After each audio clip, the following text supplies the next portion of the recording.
So thanks for taking the time to sit down. As you saw, I blasted through Hades, and when I got all the achievements. I was deeply, deeply obsessed. And Yeah.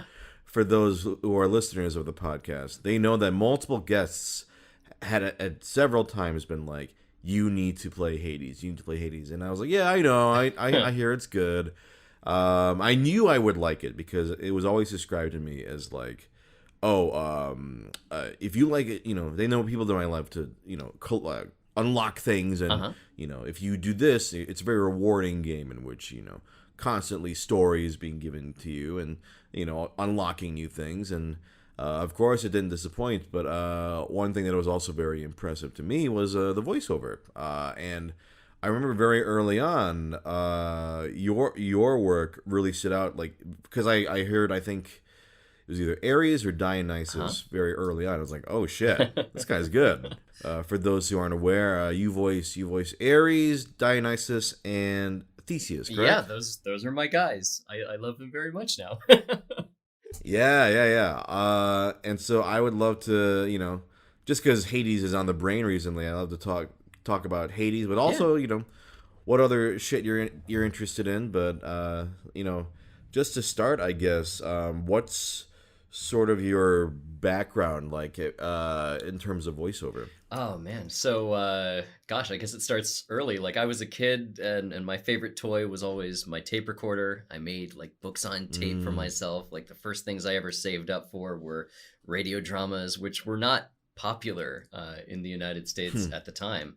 Did some acting in high mm. school, did some like community theater, and then yeah, some years ago, I guess it was like 7 years ago, I got a cold, lost my hearing for like a couple of months, and I thought, Oh, okay, well, if I'm going to try to do this voiceover thing, now's the time to do it. And I kind of just dropped yeah. everything. Like I had a whole career in DC working with advocacy organizations and think tanks, and I'm like, okay, I'm done. I'm gonna go. I'm gonna go become a voice actor. So I mean, that was Sure. that was that was good. Like I was really happy to have that traumatic health experience, because without it, I probably wouldn't have gone for it. I see. So it's just sort of like, I've always wanted to do this, and I feel this is a scary potential. Like I might not be able to. Let's just go for it. That's Yeah. sounds a little bit like fate to me, but so like it. I'm glad it worked out though, Yeah. and you are in Europe now. Is that Yeah, correct? I am in Berlin. I've been here for 2.5 years. Yeah, it's different under lockdown, of course, but it's a cool experience being out here for sure. What prompted the move? I assume a job, or was it Yeah. something else? Like, well, Yeah, so I've been doing work not only as a voice actor but as a writer for games, and an opportunity mm, came along in Berlin, and well, it's the hustle is very difficult as a sure, voice actor, and sure. my wife was willing to try having a Trumpless existence, Yeah. and so I thought, yeah, let's go for it. Yeah, and it's really cool out here. I'm looking forward to coming back. The food here is not great. I actually saw you Where post were it. you based previously? I was in the San Francisco Bay Area. Oh, okay, Yeah, okay, that's how I gotcha. was working with Supergiant, because it was years ago. I had taken Mm. a voiceover class with Jennifer Hale, and I was in the same class with Darren Korb and Logan Cunningham, and that was where I Oh, met okay. those guys, and that turned out to be a fateful little trip. I see. So you guys were in the same class, and then because you worked, what game did you work with them previous to Hades? I believe you worked on like one or two Just titles. Pyre I was in. Yeah, I did a few voices for Pyre. that Okay. one. That was, of course, Okay. no English in it. Actually, I had one English line, but the rest were all in the language that they'd developed for Pyre, which was a ton of fun. So Mm. getting to work with them on Hades again was, oh, man, super cool. For me, like working on a game that has good music, like that's it for me. Mm. When a game has good music, like really good music, I think the rest of it Yeah. is almost always good. Gotcha. Gotcha. No, no, I totally agree. The music in it is absolutely incredible in the game. It's kind of unfair how that game like it succeeds on pretty much every level, and I'm not just sucking up to you because you're in it. Sure. Like it really is. It deserved all the praise it got. Like I was really impressed with it. And so you met them through that class, and so I was just gonna say like getting involved with Hades, was it just a straight up, hey, we worked with you on Pyre, like here are some sides, or what was the process like getting involved with Hades? Yeah, that was exactly it. Like early in the process, they were experimenting with what they were going to do next.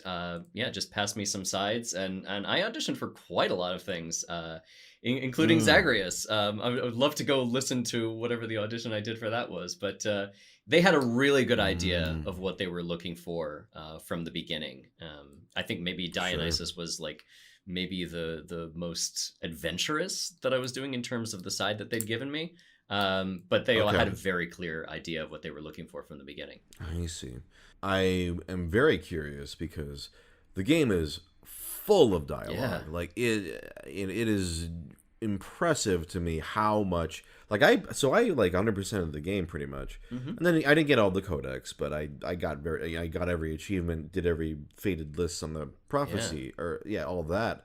And there's still storyline stuff I haven't done. Like so how, like roughly speaking, like how many like sessions or hours ish or like for that entire process? Like I imagine it must have been quite a lot of recording time. Yeah, that's a good question. It's really hard to remember because like the game definitely grew as it was being created. And I remember like when we were just getting started out, there was a lot of dialogue certainly, but like a lot of it was very much focused on the journey through the underworld, what the combat situations would be.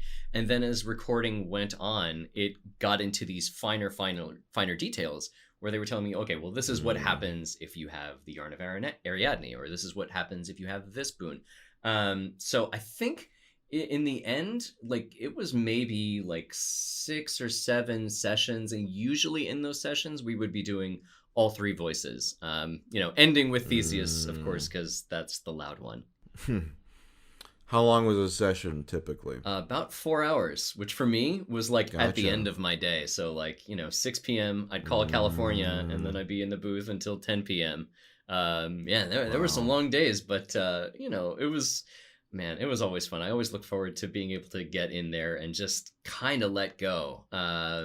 That's the good stuff. You know what it's like. Yeah, I mean, it's really astonishing because for those of you who haven't played the game, like you're constantly, unlocking new dialogue as you go through runs. But what was, not only crazy to me on top of that was just like you mentioned briefly, every item you have can affect dialogue. Like I definitely was not expecting that much variation in terms of. Like, I don't think I've heard a repeated Theseus line yet, like, or any of your characters' lines yet. I don't think I still have yet to, I think, dig up all of the lines for every character so far. Yeah, so I haven't either. So, like, I'm looking forward to. Yeah, I mean, I did it and I get surprised, which is like a really cool feeling. Yeah, because for you, I mean, how long ago was that recording from before release until then? It was like. A couple of years before? Or it was a couple of years. I mean, I was playing in early access for a while, so like I got to see some of the stuff come in, and then like I stopped for a while because I was seeing where the plot was finally going. I didn't have like a good insight into it until closer to the end. And man, at that last release, that was the point where I think everything really came together. Like you were saying, like everybody on the team just hitting this perfect stride. I mean, it was still a surprise to me. It's great to hear about like the sort of you getting to see that process from beginning to end, and it shaping up to be such a like amazing product. It sounds like I'm being sponsored. No, I just fucking love this game. I mean, I think there was a pretty recent episode. It might have been was it the one before this, where I was just talking to the guest. You gotta play Hades. I was like, you gotta play Hades, and I was just detailing like everything I love about Hades, which was funny. But yeah, so sort of, I guess going outside of Hades and maybe going more general. So, Just sort of, and let's even kind of get out of voiceover for a Sure. second.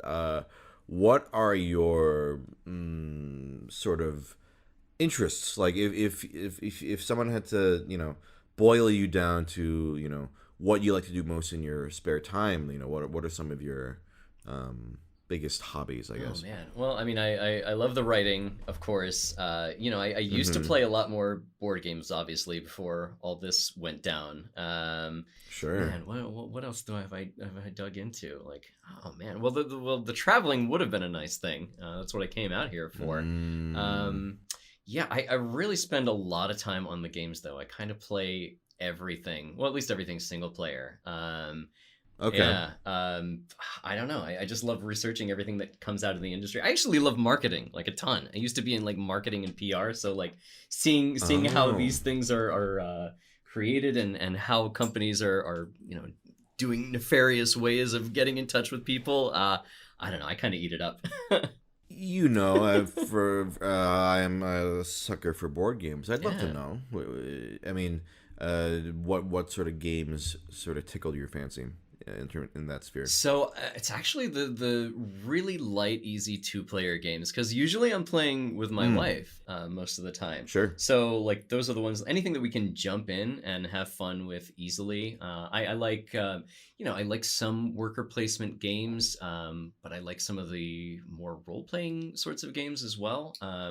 Anything Okay. where you're inhabiting some kind of character. We played Descent for a while, but usually it's quick pickup games like Lost Cities. There's one Oh called yeah, yeah. like Freaky Creatures. I don't remember what it is, but it's like B-movie horror characters, and they have all sorts of traits Okay. that play against each other. Yeah. So I don't know. My tastes have definitely changed over the years because when I was in DC, most of the people I was playing with were lawyers, and that kind of changes the nature of the games you play. Like they love games of deception and games with really complex rules. Sure. Yeah, we had like all day sessions of. Have you ever played Diplomacy? I have not yet. I know the legacy of Diplomacy. Yeah. I hear it's a real mean game, It is but I would love to try it's it. a total friendship destroyer. We have we have whole memes that we developed over the friendships that were lost over this game. But it's a fun experience if you can take it as lightly as you can. How long is a typical playthrough of that game? And in person, okay, so usually we played remotely. And Oh, okay, cool. that can take months. Like usually, 3 months is what we shit. would take. Well, I think Winston Churchill used to play it by mail. Oh my I mean, God. I'm sure he was great at it because he's quite a dickbag. But in person, it's like a 9-hour game maybe. Oh my god. Well, every Okay, yeah, board yeah, game that I played with lawyers was a 9-hour game. I remember like we got one of the first. This was long ago. We got one of the first expansions for Settlers of Catan, Cities and Knights, and adding that extension on top of the game seriously turned it into a 9-hour game. I was like dying by the end. It just turns into, what is it? Is it just the negotiation goes to the next level when you're playing with lawyers? Is that what it is, Exactly. or- Yeah, it's incredible. Like you are many steps ahead, and you are finding like the loopholes in every rule, and it takes a really long time. Wow. Yeah. Enjoyable throughout, or are you like after a certain point like, guys, just make your decision? Right, just Or- play the game. Like I mean, there are definitely virtues to it. Like you will have experiences that you will not have playing with other people. But it can drag on, and sometimes like even if the rules are not as 100% clear as they can be, what the designer was intending. So let's just play that game. Sure. Got it. Yeah, I know of I know it's a very vicious game, and at some point I'm gonna have to check it out because it's been around forever. Yeah. It's been around forever, and it's still pretty well respected, and Mm-hmm. it has a very fearsome reputation. Was the game you were mentioning before? Was it Campy Creatures? That's the one. Got it. Yeah, I was just looking up on Board Game Geek. Okay, cool. Yeah. Have you played? I'm just trying to think of if you want any recommendations for two. I would love it. I would love it. Have you played something like Patchwork? Yeah, we've got Patchwork. Yeah. Patchwork's great. I love Patchwork. I want an easy way to set it up and break it down. When you have a tablecloth, It's not very a tablecloth friendly game, you know. Have you? I would recommend. I just have like a very simple board game mat.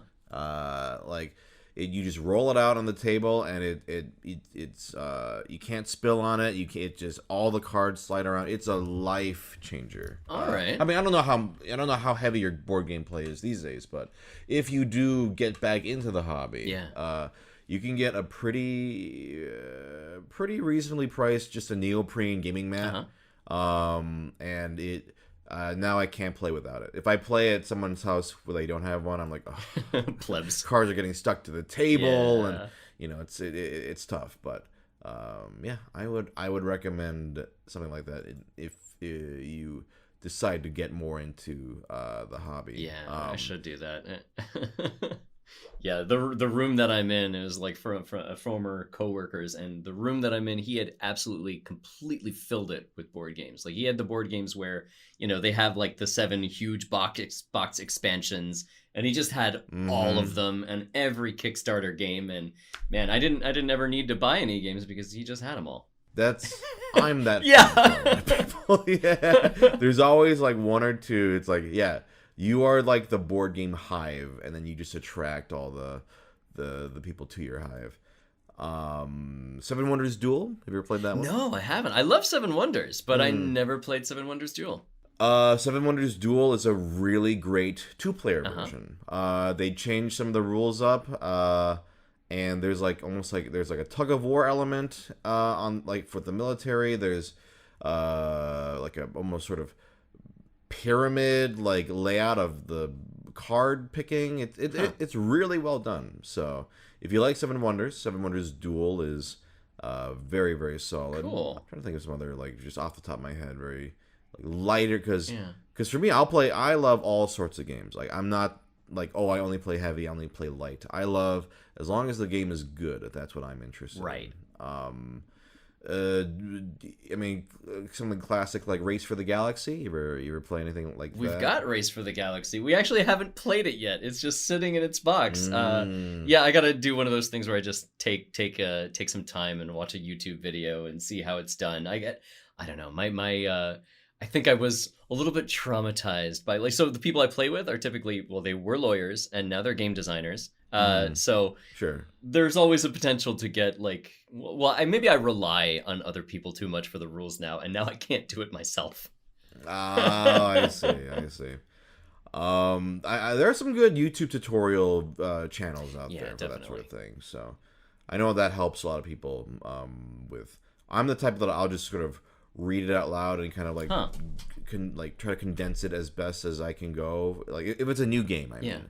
Like if it's a new game and none of us have played it, usually the sort of way I go about it is we'll just go through it together. And I like that. I'm pretty good at just explaining and condensing on the fly. I'm like, okay, I've played enough games and I'm pointing things out so that by the end of it, everyone has a pretty clear idea.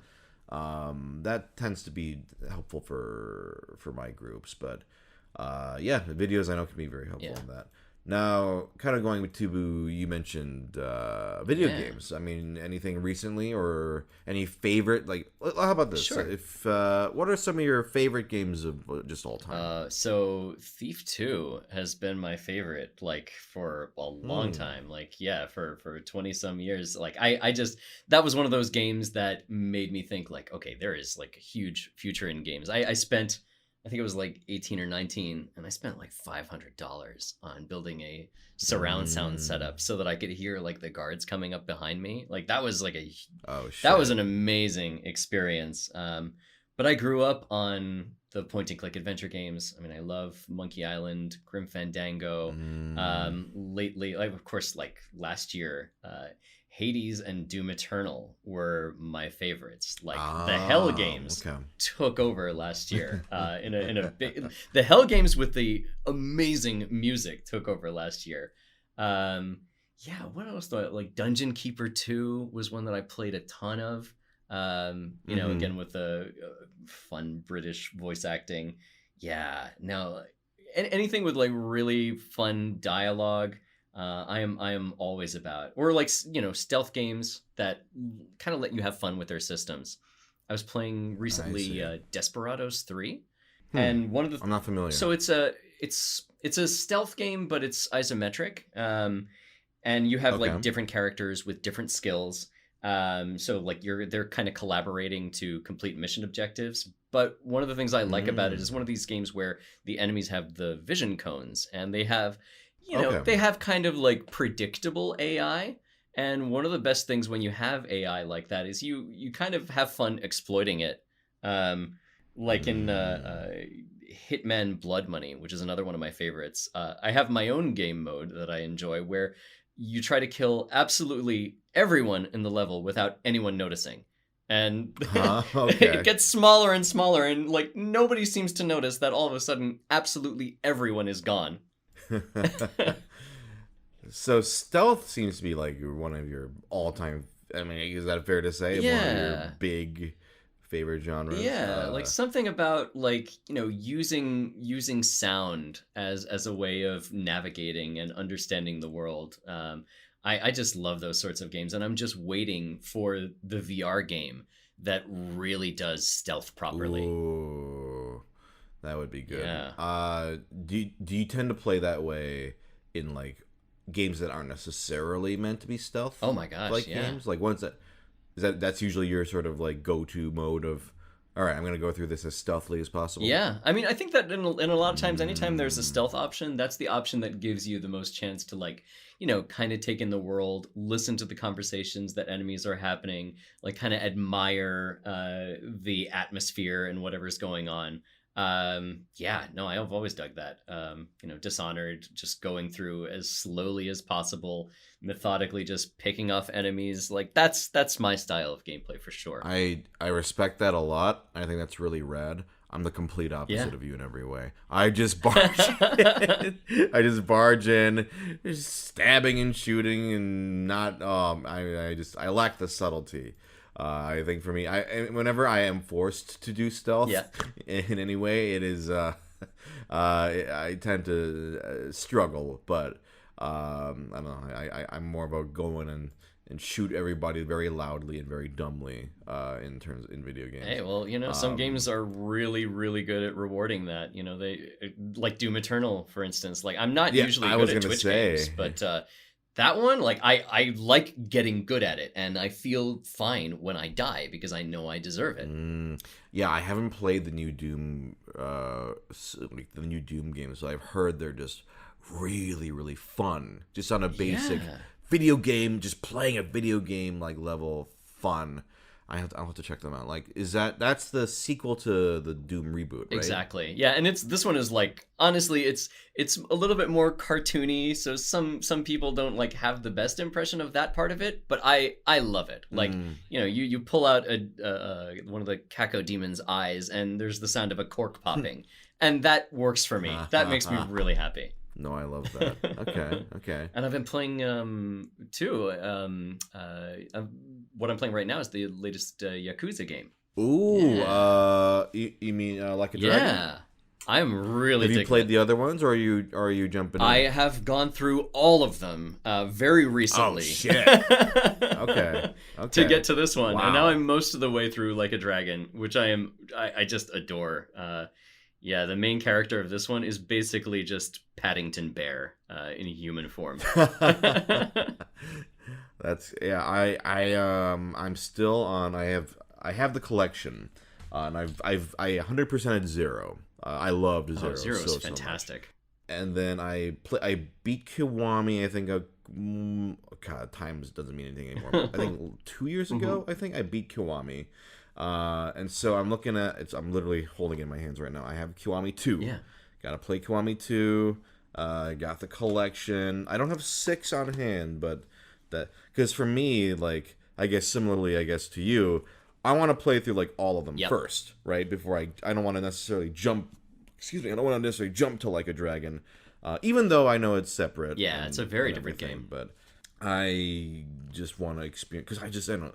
Every time I jump into a Yakuza game, it just feels cozy. It's like, yes, it's time to just go around beating up guys, playing games, experiencing really good stories as well. I'm looking forward to. Oh man, I was recently talking to do you know Scott Strikehart? No, I don't. He's one of the heads of localization for the Yakuza games. And Oh man. just talking to him was making me go, oh my god, why am I not playing Kiwami 2 right now? And what it is, it's time sinks. You know, Yeah. I don't play as many video games as I used to, but if I do, if it latches into me like Hades, it is all I do in my spare time. Yeah. Which during quarantine was useful. Like, you know, it was useful, but as it's opening up here, I'm having less and less time. So it's one of those things where it's like I need to find the perfect time to like crack it open. It's like I want to give it my full undivided attention at some point. Yeah, these are. And I also have a friend who wants to like play it at the same time and like kind of compare experiences. But sorry, what were you gonna say? Oh no, I was just saying like these are really good pandemic games. I found the Yakuza series just because like not only is there a lot of juicy content, but there's a lot of virtual tourism, which I think is kind of my favorite thing, is just to walk into a store, look at what they're selling, and just kind of like take in the atmosphere because I can't go anywhere. Mm-hmm. Have you been to Japan? No, I've not made the most of being abroad at all. Well, I'm sure this past year didn't help. Yeah, but yeah. I will say if you ever get the chance, which I'm sure you're interested. If you ever get the chance, it is first off, it's really great, and then whenever you play a Yakuza game, you will miss Japan terribly. It just makes you want to. Even going into a convenience store in Yakuza makes you just miss Japan.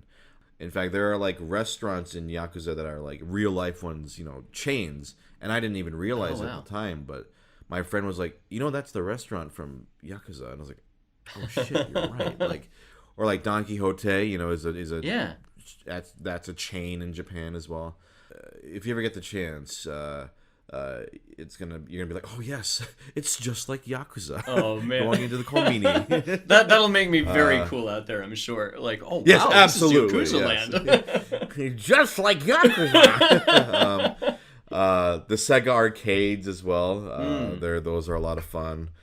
So you mentioned travel being sort of like something you'd like to do. Like if let's say if all everything was safe again. Yeah. Where would you like to go? Like, what would be some of your, prioritized destinations if you could just go somewhere? I mean, Japan really did get pushed up the list quite a bit from Yakuza, like just because of like, there. It sounds like there are a lot of experiences that you can only get there. Similarly, my wife is really keen to go to Bali and Thailand. Like she wants to go to the fabrics and the foods, of course. And then of course, like I'm in Europe already. Like I can take a train basically like to so many different places. We want to take a trip to Romania and go on the Dracula tour that exists because like that's a thing. And it's not like I'm like hugely into Dracula or anything. It's mostly I want to see who's on the tour. Exactly. Yeah, and just go around with those people on that tour. Right. Yeah. So have you just not gotten a chance to yet? Yeah, we're only like very slowly opening up here, but like things are progressing finally like quickly. I think like it's everywhere where there are vaccinations where everything seems like it sucks forever and ever and ever, and then finally 1 month like everyone is taken care of and things start opening up and we're starting to go into that realm. And as soon as it does, I'm gonna be hopping those trains and disappearing from work for a while because I've got my American work ethic, which means now I've got like American work ethic plus European vacation policy means that I've got like 2 months of vacation saved up. Nice. I imagine it must be pretty fucking surreal. Like, I've had a couple other friends who are also on the podcast who, like, they made moves to countries. Like, one moved to the UK, one moved to Japan, and then pandemic struck. Yep. So it becomes this thing of, like, I'm barely here. I just settled into this brand new country. And now suddenly I'm stuck inside in a country and culture I'm not necessarily used to. Like, where was that also like a situation for you where you were like, oh shit, I I feel like I just moved here and now I have to kind of figure out how to live my life in quarantine in a different country. Did you have Yeah. any experience like that? Yeah, it wasn't quite as bad for me because I had a year here before everything Sure. went down. But like it's certainly it's certainly a big effect because like navigating systems when you don't know the language so well is pretty tough. Mm, And you know, of course, I can't practice because I'm not going out. Like you know, I practice by sure. hearing what I'm hearing things on the street, hearing advertisements, repeating after them, and just trying to get a sense of Yeah. things. And I haven't really had the chance to do that. So you know, it's definitely been tough. You know, especially being away from friends and family. Yeah, Mm, it's been isolating for sure. But you know, I'm starting to see a light at the end of the tunnel. And yeah, man, Berlin is such a cool place. If you manage to find the time to get out here, one of the things that I just love about this place is that everybody here is just living exactly the way I want to. Exactly the way, sorry, the way they want to. mm. They want. Okay. Okay. Yeah. They, like, you know, whatever you want to wear, whatever you want to look like, whatever you want to be, it's not that expensive here. People just do it. So this place has Okay. like a kind of energy that I haven't really seen anywhere else. Cool. Yeah, I've only been to Ireland in Europe. So I would love to at some point do like a tour of just going through all sorts of countries in Europe. That's a big travel bucket list for me at this point. Yeah. Yeah, and Germany is obviously also included in that. I would love to go. Yeah. Not for the food. No. Oh, I wanted to ask you uh, something on that. Like yeah, what's up? I Yeah. saw on your Twitter a few days ago you posted this Cheez-It Cake. Well, what like Ah, what? So with the American store here in Berlin just got Cheez-Its, yeah. and everyone was Okay. talking about it. It was a big deal. Like this is like a Yeah. miracle to them. So what is the deal with this Cheez-It Cake? What is it made out of? So this Cheez-It cake, it was imagine like a carrot like spice cake, Yeah. like a carrot cake, that sort of thing. And then the frosting is just regular frosting. Okay.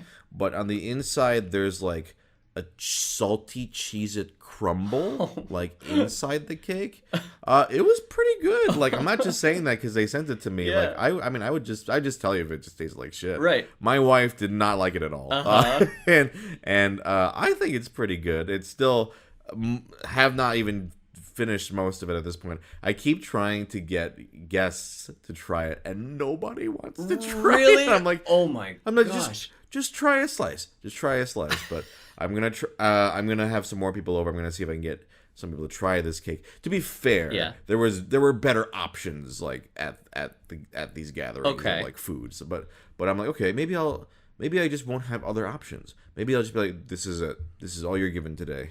Eat this damn cake. But no, it's pretty good. Like it's like a salty sweet. Yeah. I like that personally. I think the crunch actually goes well with the cake. Uh-huh. Yeah, so I think it's pretty good. Would I like go out of my way to like get another one? No. But Okay. as a sheer novelty, like yeah, like it's not bad. Like it could have been either way worse tasting or more generic. But Right. I think this was like a pretty good balance of like it's weird, but it tastes pretty good. And it speaks Cheez-It. Like, you know, that's the thing. Like it's the novelty that it is accurate to what you're getting. A Cheez-It Cake, which sounds oh man, that sounds amazing.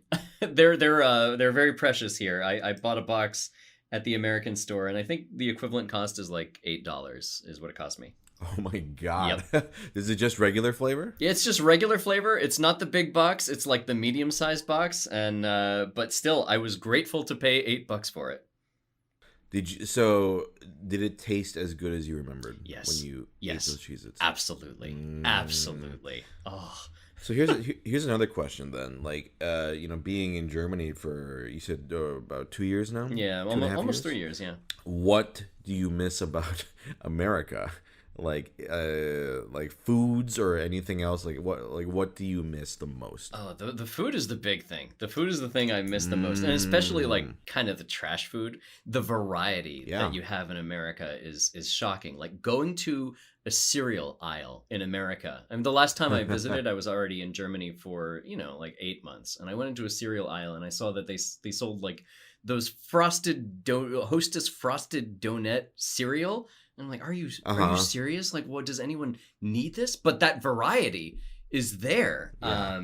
And of course, like I've had, so I passed by a Mexican restaurant here in Berlin a little while ago, and they had a burrito that was eggplant and feta, and they had another one that was like broccoli and something or other. But like getting a proper burrito is tough. Yeah. Like proper Tex-Mex food is dire. So, you know, that I miss. And of course, like, you know, the American media diet is easier to access. Like I don't have access to everything here that I would in America. Like, you know, video games is easy. Like that stuff seems to cross over fine. And, you know, I have accounts that are tied to, you know, American services and everything. But, you know, I have a different Netflix library. I've got a different, you know, I don't have access to some other services.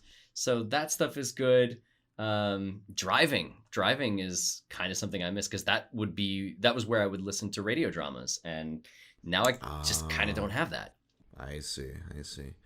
Are you taking the train? Like, what's your commute like to work then, if it's not driving? Well, now I'm home, of course, but yeah, usually it's the public transit here is incredible. Yeah, okay. So, you know, and you can get anywhere basically within a half an hour or less.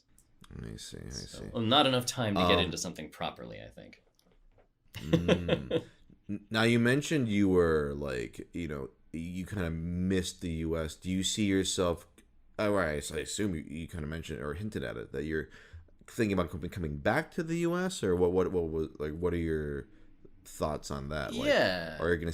Yeah. Yeah. No, I want to get back to North America eventually. Like, you know, maybe do a stint in Canada, get a little close, and, you know, watch the U.S. a little bit from the outside and make sure everything's recovering properly from, you know, the trauma we've endured and all.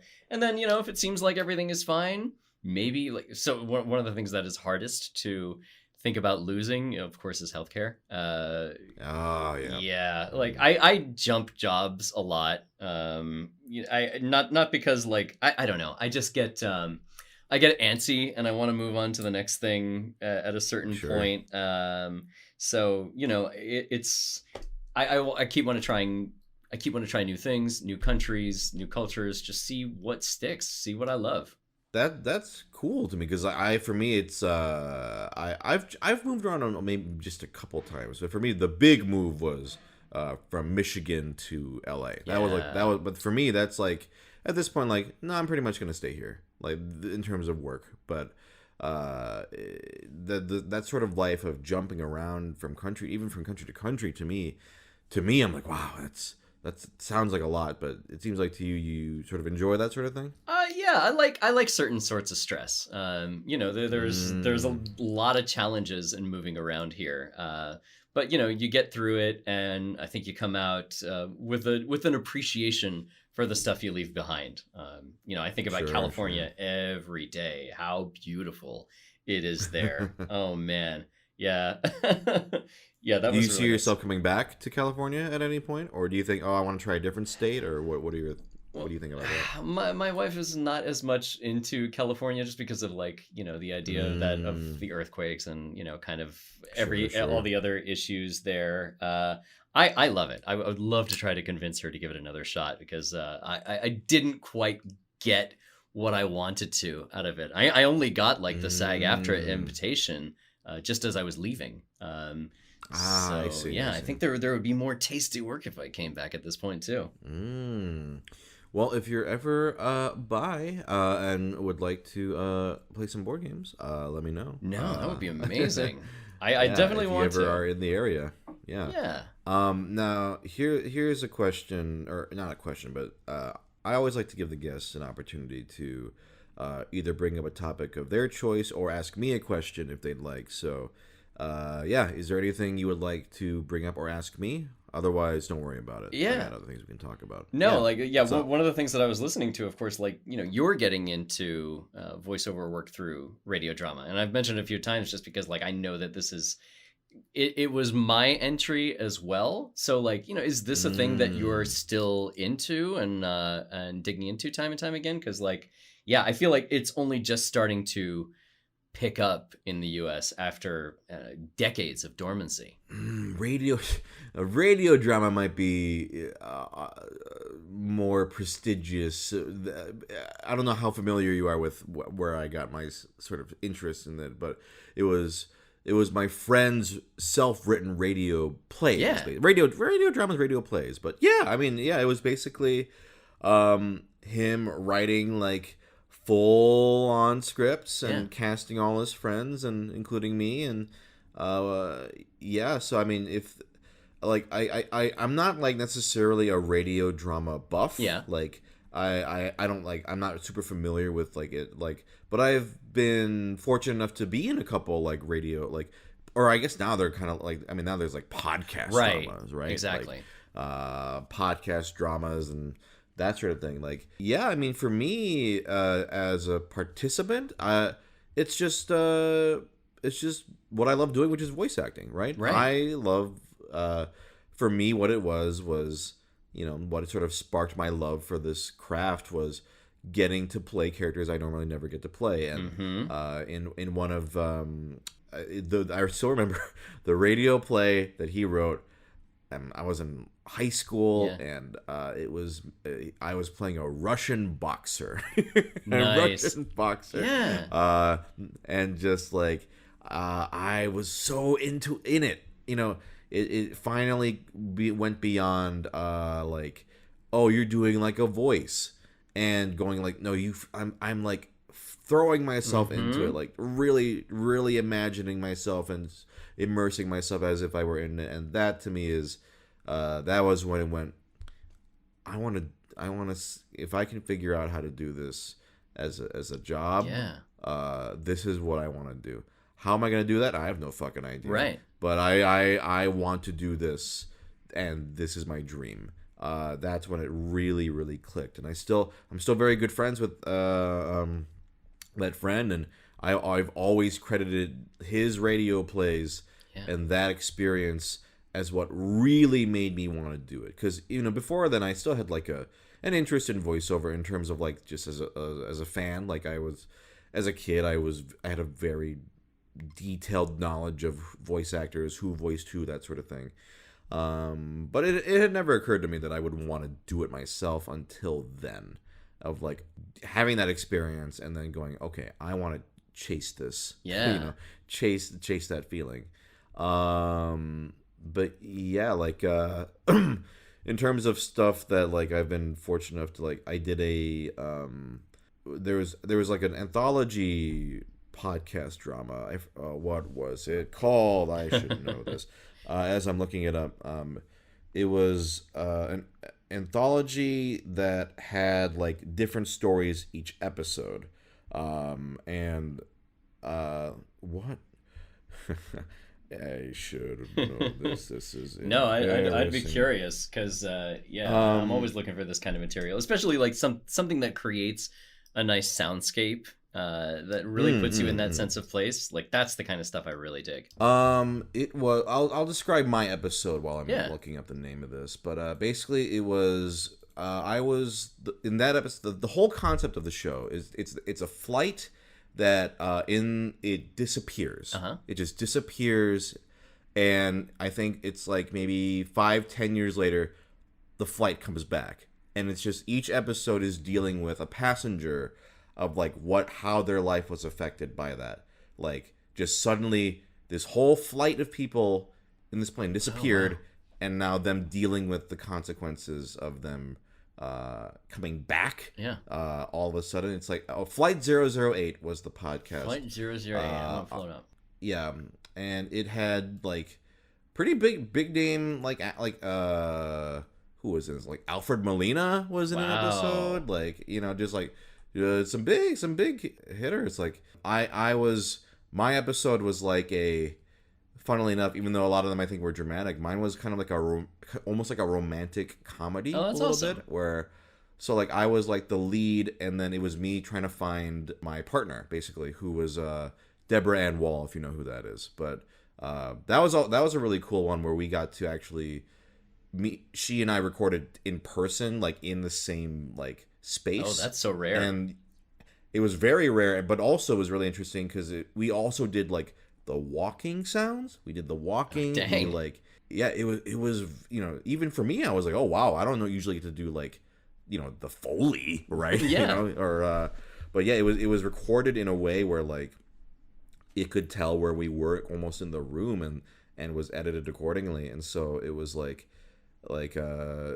if our characters embraced, we embraced. If our characters like walked around each other, it was almost like a weird, not stage play, but something a little bit like that, like a 2-person like little tiny stage little thing. So that was like a really cool, interesting. I don't know if anyone listened to it, but it's out there, and I think it turned out pretty good. So, and I know there were like a lot of like Keith David's in it, Oh, Danny dang. Trejo, Wow. a lot of big names. Is this So one of those things where like Amazon has a ton of money and they just throw the money at it and see what sticks? this was not Amazon. This was Dust. I don't know. Like I guess they're a podcast sort of sci-fi network or something, or Dust or Gunpowder and Sky, or I really should know. No worries. I can dig in on this because like I love this Gunpowder world. and Sky, I think, is the company, Wow. and then I think the show might be called Dust. Okay. Yes. Okay. It's something like that. Where I mean I think they just all their whole bag is doing a bunch of stuff, and then I recently did like a pilot for another like a comedy one, which was a lot of fun, called Night Crew, which has the Kickstarter actually. Well, by now the Kickstarter is long gone. This won't be out for a while, Yeah. but hopefully it got funded. It was that had like E.G. Daily, Debbie Derryberry, Oh, like nice. a lot of talented folks in that as well. Yeah. That's sort of my experience with radio drama, in that I've been in a couple, Yeah. but I guess I'm now curious because you clearly are like a big fan. Oh my gosh, yeah. What are some radio dramas that you would recommend to someone who's Yeah. like new to it? Like, what are your like? These are ones that everyone should check out. So my number one came out like maybe 10 years ago.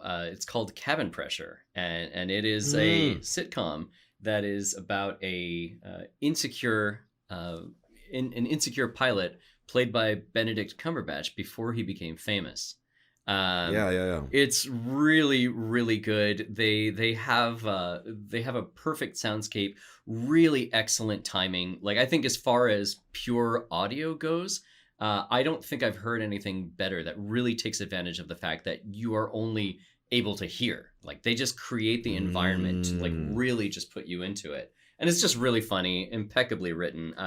Yeah, it's kind of a career goal of mine to work with a writer, this guy named John Finnemore, who wrote like, if you've ever seen Mitchell and Webb, like they're the ones. Yeah, he wrote a lot of their sketches.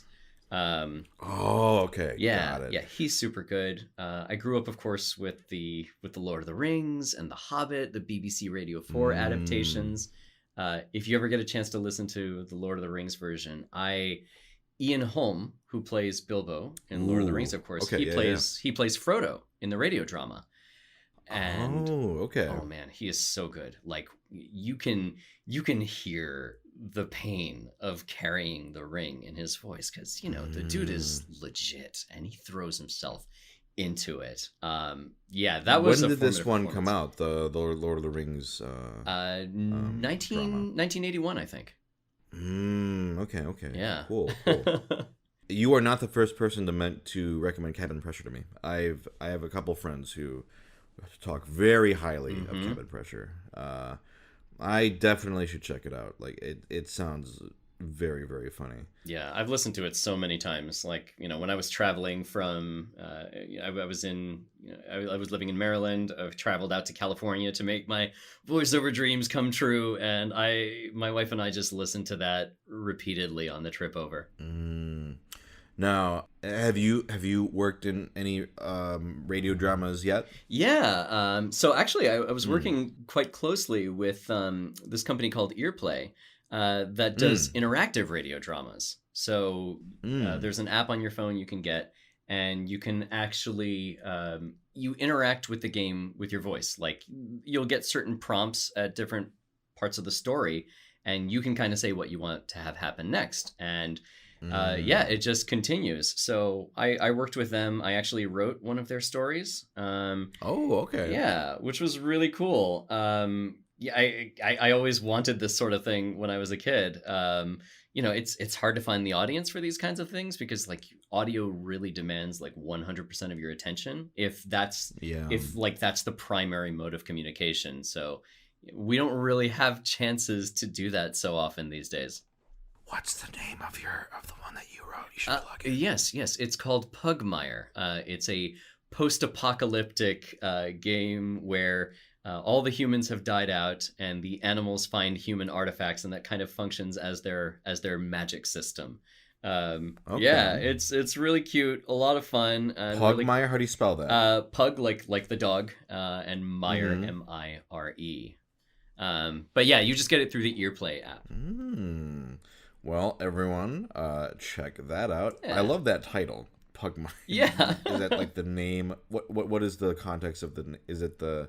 Oh, I'm saying it's the kingdom. It's based on an RPG. So yeah, it is the kingdom of Pugmire. Exactly. I see. Yeah. Oh, this is cool. Okay.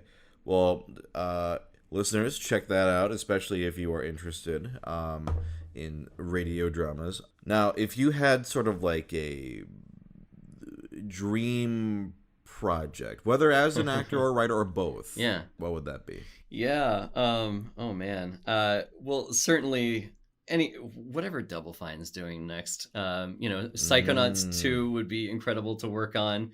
Of course, Thief. I love that series so much, and if they found a way to bring it back, I would be so in. Actually, like years and years ago, I was plugging myself at PAX when I was getting started, just bothering like every game developer, like, hey, listen to my demo.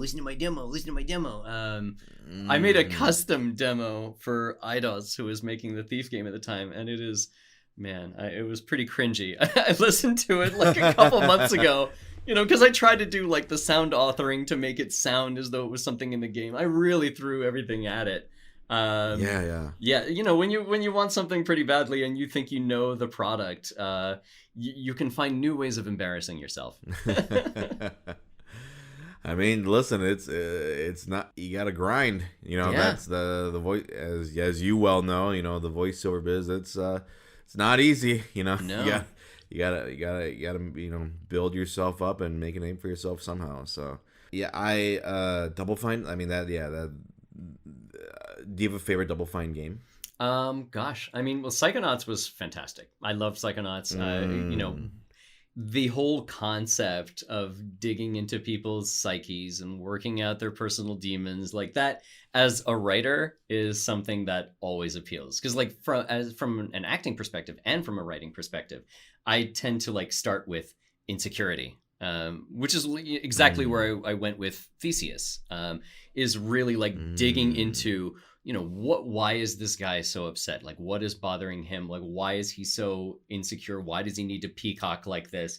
And Psychonauts, I think, is a game that really just digs into those insecurities, which I think is like where so much characterization comes from. How do we want to project ourselves to the world? Absolutely. I guess a sort of question I have is going back into the voiceover thing. In what ways, because I'm sure it does, in what ways does your writing experience sort of help or assist or feed into your voiceover, and vice versa? Actually, I mean, I'd be curious. Like, are there ways in which one can enhance the other? Absolutely, yeah. They are totally complementary. Like, I definitely approach writing the same way as I approach acting. I hear the lines as I'm writing them. It gives me a good sense of characterization and helps me think like, what if I know what the sound of the voice is, you can hear all sorts of subtext in how someone is speaking, and that gives you more contextual clues about where that character is coming from. So it helps me think more too of the audience, that somebody is always listening on the other end. Even if what I'm writing isn't going to be heard, I kind of come from an audience perspective and thinking of how the audience is going to hear the line. And then on the other end, it really helps me get like a good sense of there's a lot of things that we do naturally in voice acting when we're getting into character that we tend not to think of. And then from a writing perspective, it helps me slow down and think, okay, this is what is actually happening here. I can deconstruct my own performance and try to think of what are the components of the voice that I'm actually coming out with. And once I recognize what those components are, I can push them up even more and think about how the character's mentality is going to affect basically every conversation they have. So I think the skills are really complementary, and I feel lucky, absolutely, that I've had the chance to do work in games on both ends of the microphone. Yeah, I totally agree with you in terms of like oftentimes in the booth, at least for me, and I'm sure you've felt this way as well. Like it's like I think people get asked a lot about like, well, what was your process or motivation behind this character? And it's like, yeah, you do some preparation beforehand, but a lot of the times for me anyway, it's like instinct, right? Yeah. You just kind of dive in. You dive in on your instinct and just try to sort of, you're not necessarily breaking it down in your head as you're doing like, okay, I have to do this and think of this and add this. But then when you step out of it and like think back on your performance, you go, oh, okay, yeah, like it is kind of interesting to sort of go thinking back to what my experience was in the booth. What was I doing, and what was I? It can be interesting and sometimes surprising when you think about like, oh yeah, I guess there was more thought put into it than I thought at the time. Whereas at the time I was like, I'm just sort of going for it, like. But I think that just comes with time and experience, exactly. Right? It's like as you become more experienced, you can more easily just sort of dive in. But there's still always, like you said, something running in the background of like what makes this character tick, what are the motivations, that sort of thing. And yeah, so I always like hearing different actors' sort of experiences with their process and how they tick, basically. So yeah, we're always evolving too, right? Yes, of course, yes. We are pretty much done. Cool. We've so thank you again for taking the time to sit down. Where can people find you? You can find me on Twitter at Ahoy Me Hearties. I've got a website at cyrusontheinternet.com with some old demos that